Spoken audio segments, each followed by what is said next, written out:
Next, in my technical training videos, here we have a series on industrial piping practices. I started a number of technical training videos beginning with industrial bearings. Here I talk about almost all of piping practices like piping metallurgy, sizes, schedules and standards, flanges and pipe fittings, piping tools, gaskets and fasteners, pipe joining methods and welding practices, opening, closing and blinding pipelines, process valves, strainers, filters, steam traps, flexible hoses and expansion joints, special pipeline practices and emergency repairs, inspection and pressure tests, flow measurement, corrosion, pipe supports and insulation, pipeline rigging, pipe layout, and stress analysis. Let us go ahead.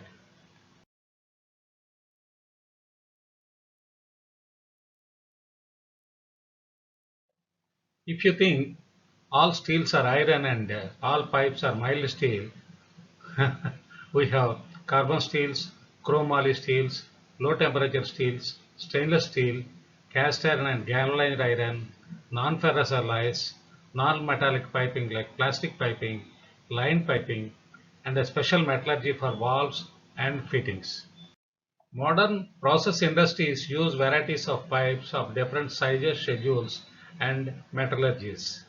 Chemical processes are increasingly becoming complex with higher speeds, greater pressures, increased temperatures, larger flows, sometimes using corrosive chemicals. To meet these escalating demands, material with better metallurgies are continuously developed. Let us look at some of the more popular metallurgies. In this session, I will introduce you to carbon steels, high temperature steels, and low temperature steels. We will discuss about their characteristics, uses, and limitations in brief.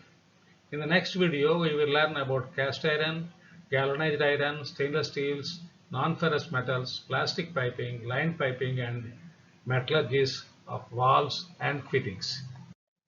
Basically, there are two types of pipes, seamless and ERW. ERW or electrical resistance welded pipe is manufactured by rolling metal sheets into pipes and welded longitudinally. Though still called ERW, this pipe is now high frequency welded. But this leaves a vulnerable seam. Joint is the weak point. So most process piping is seamless. That is, there is no longitudinal joint. A mandrel pierces through the hard round steel billet to make a seamless pipe. This hollow billet is further rolled, stretched and sized to the finished length and diameter. So there is no seam or joint. There are one too many standards in the world on piping: American, British, DIN, ISO and Japanese and so on. Mostly widely used are American standards on piping, variously designated by ASME, ANSI, ASTM, API, ASA, etc. The Bible of process piping is ASME B31.3 and it is the basis of discussion here. For further reading, I suggest you study my book, Industrial Piping Practice and Maintenance, published by Industrial Press, New York. It is the magnum opus covering almost all the aspects of industrial piping practice. Now let us iron it out. The most widely used piping material is carbon steel. It adapts itself very well to almost all the fabrication techniques. It is non-corrosive for most general applications. It will stand reasonably high temperatures and high pressures. Common grades are American standards ASTM A106 and A53. Though it is still called carbon steel, the carbon percentage in these grades is low, about 0.3%. Other alloying elements are sulfur, phosphorus, silicon, aluminum, and manganese. Increasing the carbon content increases the strength, though it makes it more brittle. A106 has got three grades A, B, C. There is more carbon content in grade B compared to grade A and still more in grade C. Effectively, B and C have higher tensile strength compared to grade A. But grade A is more ductile and the most preferred grade is B, which has a tensile strength of 60,000 psi. Although the physical and chemical properties of ASTM A106 and A53 are comparable, A106 is preferred for more stringent services. These grades can be used in practice from -20 degrees Celsius to around 360 degrees Celsius. They are available in most sizes and schedules. A106 grade is available only as seamless, but A53 grades are available as seamless as well as ERW. So watch out when you order for A53 pipe. Here you can see the specs for the A106 piping. First you can look at the alloying elements and then strength. Alloying elements like manganese, phosphorus, sulfur, silicon, chrome, copper, molybdenum, nickel and vanadium are more or less the same in all the three grades. But carbon content for grade A is 0.25%, for grade B it is 0.3% and for C it is 0.35%. So carbon plays a key role. Grade A has tensile strength of 48,000 psi, grade B has 60,000 psi, and grade C has got 70,000 psi. Yield strength for grade A is 30,000 psi, for B it is 35,000 and for C it is 40,000. A53 is available as seamless and ERW but only in two grades A and B. Carbon content for grade A is 0.25% and for grade B it is 0.3% just like A106. The content of other alloying elements like phosphorus, sulfur, silicon, chrome, copper, molybdenum, nickel, vanadium is also very much the same, but manganese is a little higher side up to 1.2%. Tensile strength for A53 seamless piping is about 48,000 psi for grade A, 60,000 psi for grade B, just like A106 piping. But for ERW pipe, these are low at 45,000 psi. Yield strength for seamless grade A is 30,000 psi and for B it is 35,000 psi. But the same for ERW pipe, it is 25,000 psi. So be careful when ordering and using these pipes. It's really getting hot now. Temperature has an intense effect on the process piping because the tensile strength of the piping drops as the temperature increases. We have seen that A106 grade B piping has a tensile strength of 60,000 psi. But as the temperature rises to 425 degrees Celsius, the strength falls to 10,800 psi. At 480, it is only 6,500 psi. At 540 degrees, it is mere 2,500 psi. On the other hand, carbon steel loses its toughness as minus 28 degrees Celsius. Please note that these are absolute theoretical limits. It is risky to operate these pipes around minus 20 degrees to around 360 degrees Celsius. Now we are entering the high temperature zone. To meet the ever-increasing demands of process industries operating at higher temperatures, suitable materials need to be continuously developed. So add molybdenum, nickel or chromium to increase the high temperature strength of carbon steel. That brings us to chromoly steels as they are commonly called. They are the backbone of high pressure, high temperatures piping in the process and power industry. While we are on the subject, steels with 10% or more of alloying metals are called high alloy steels. Let us steal ahead with high temperature steels, the chromoly pipes. When chromium, molybdenum or vanadium are allied into steel, they increase the creeps resistance at high temperatures. These grades are variously known as P1, P5, P11, P22, P9, P91, etc. They are designated by SA335 grade P11, P22, etc. The corresponding forged fittings are known by F number, F1, F5, F11, F22, etc.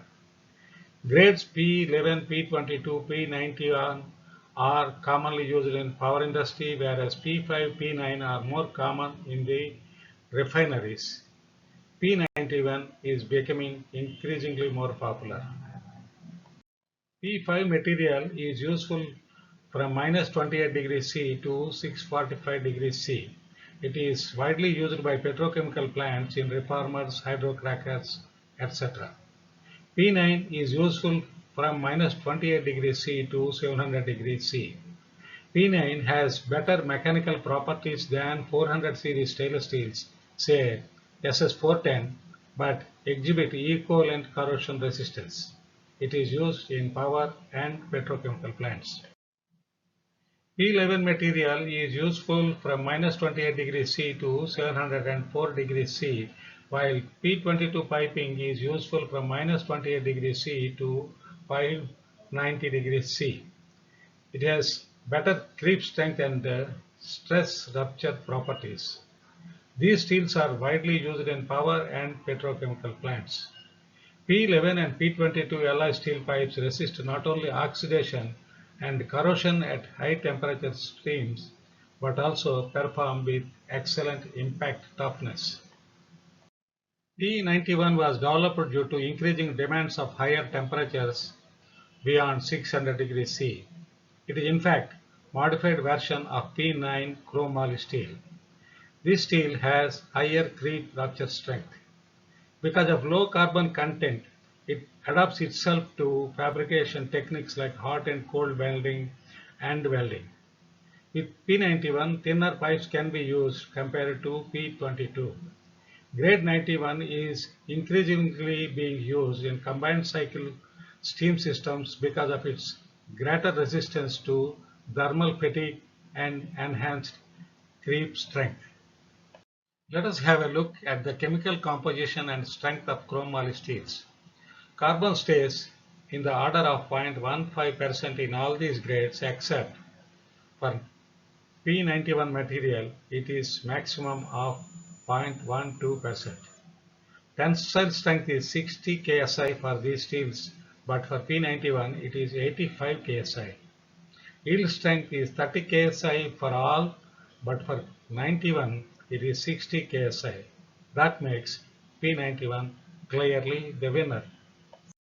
All is well with chromoly pipes, their high temperature performance, corrosion resistance, etc. Proper preheat and correct welding procedure with good post-weld heat treatment are most essential for quality joint. If not, the weld joint will crack. Chromoly steel should be preheated typically between 120 degrees C to 260 degrees C and cooled slowly to drive off moisture and reduce hydrogen. Post-weld heat treatment (PWHT) from 590 degrees C to 675 degrees C reduces residual stress and hydrogen within the material. Slow cooling reduces thermal stresses and further allows hydrogen to diffuse from the weld. Hydrogen embrittlement leads to the cold cracking of the finished weld. So far, we have learnt the metallurgies for high temperature piping. What happens if the temperature falls below? At lower temperatures, carbon steel becomes brittle, while at higher temperatures, it creeps. Beyond minus 20 degrees C, steel loses its impact strength or notch toughness. So, what is this notch toughness? Notch toughness is the material's energy absorption capacity when a flaw is present in it under sudden loading impact. At sub-zero temperatures applications, this notch toughness or impact strength is very important. It is measured by Sharpie impact testing machine, a picture of which you can see here. Failure to stand this test would result in tragic brittle fracture, though the same material will still be able to stand at higher temperatures. So now we have low temperature steels. Low temperature carbon steels, commonly known as LTCS, have been developed chiefly for use in low temperature services like ammonia, LPG, CO2, oxygen, etc. SA333 grades fall into this category. Grades 1, 3, 6 and 7 are commonly used. SA333 grade 1 and 6 have low temperature limit of minus 45 degrees C, while grade 7 has minus 75 degrees C. Grade T can stand even minus 100 degrees C. These pipes are seamless and treated to control their microstructure. Here we have specs for low temperature carbon steels SA333 grade 1, 3 and 6. They contain low carbon 0.20 to 0.30%, high manganese 0.70 to 1.60%, silicon 0.15% to 0.60%. In addition, grade 3 contains 3.18 to 3.82% nickel to handle temperatures down to minus 100 degrees C. Tensile strength is 55 ksi for grade 1, 60 ksi for grade 6, but for grade 3 it is 65 ksi. Yield strength is 30 ksi for grade 1, 35 ksi for grade 3 and 6. Stealing further, we will enter the stainless steels. An interesting point here is that the austenitic stainless steels like 304 and 316 are tough at cryogenic temperatures. They can be truly called cryogenic steels. But be careful, all stainless steels do not behave as such at low temperatures. Ferritic stainless steels like 430 or martensitic like 410 or duplex SS like 2205 tended to become brittle as the temperature is reduced. We will take up more on stainless steels in a forthcoming video. In the next session, I propose to take up why is stainless steel stainless? An interesting history of stainless steel, families of SS, common types, super stainless steels, and passivation. I request you to subscribe, like, comment, and share this video. Please watch my next. If there is an infringement of copyright anywhere here, please let me know. I will remove that content. Thank you.